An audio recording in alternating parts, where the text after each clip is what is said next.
Yeah, India is not in a crisis. Remember that EMs manipulate their exchange rates, and that means their balance of payments drives their cyclical behavior.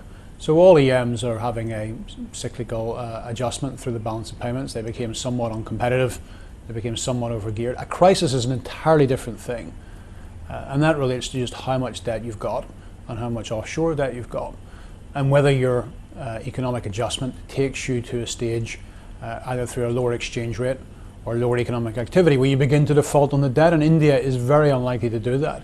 I'm not saying there aren't some Indian corporates who've borrowed too much money who may find themselves in that situation, but we're talking, when we talk about bankruptcy, as we were talking in Asia 98, something systemic across the system which bankrupts a lot of people, and I really don't believe India is there because foreign currency debt or external debt to GDP is 20%. And that's a low level. We should only be concerned about countries above 30. And if we go to Eastern Europe, we're looking at many countries 70, 80 and over 100%. And that's why I think we have to use the word crisis for these countries. But we don't use it for India. We don't use it for Brazil. We don't use it for China. The really big ones have actually got levels which are reasonable. So I'm not for an instant saying that India doesn't have problems. I'm not saying that it isn't going to have a cyclical slowdown like the whole of EM. But the word crisis I think we have to reserve for other countries. And they are primarily in Eastern Europe.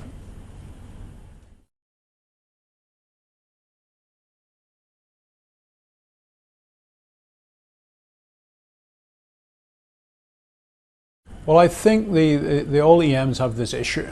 When you have manipulated the exchange rate, where do you go from there? So I think there are many positives from India in terms of their policy responses. Just to stress, I don't think those policy responses mean that India returns to higher levels of growth anytime soon. But there's a flexibility in India because the manipulation of the exchange rate was more limited.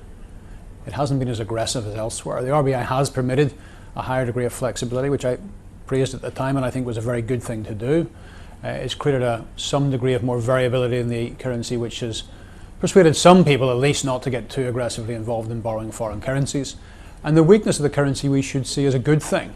I understand the problems that causes for people in India at a very basic level with inflation, but the ability to let the exchange rate adjust is a very positive thing. So of course there has to be some defense of the exchange rate, but when they do, or if they do decide to defend the exchange rate, I don't think it causes as much economic pain in India as it causes everywhere else. So I think there's more flexibility in India because they pursued a much more realistic view on the exchange rate for the last 5 years. So things are going to get tougher in India, but that doesn't mean to say that they have to take the really, really difficult policy options of major internal deflation or very major devaluations. I just don't think the Indian situation is in the same category as we've seen in other EMs.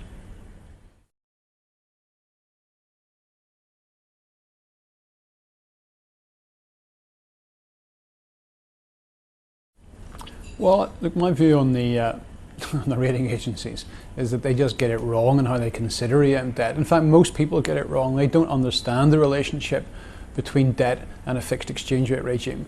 They don't understand that when you run that type of currency manipulation policy, that you can find yourself in a domestic debt deflation. They don't understand that on it from a global macro perspective, if foreigners own a lot of your domestic debt securities, that can actually be a bad thing and not a good thing. So as I said, India is not perfect, but in the whole it hasn't done as badly as everybody else. It has allowed that currency to produce a flexibility which has dampened some of the more extreme levels that we get to in this. And I think the rating agencies should really be rewarding emerging markets that can live with more flexible exchange rates, because ultimately the imbalances which they throw up are not as bad as the imbalances we get elsewhere. Whether the rating agencies will ever come to that conclusion, I don't know.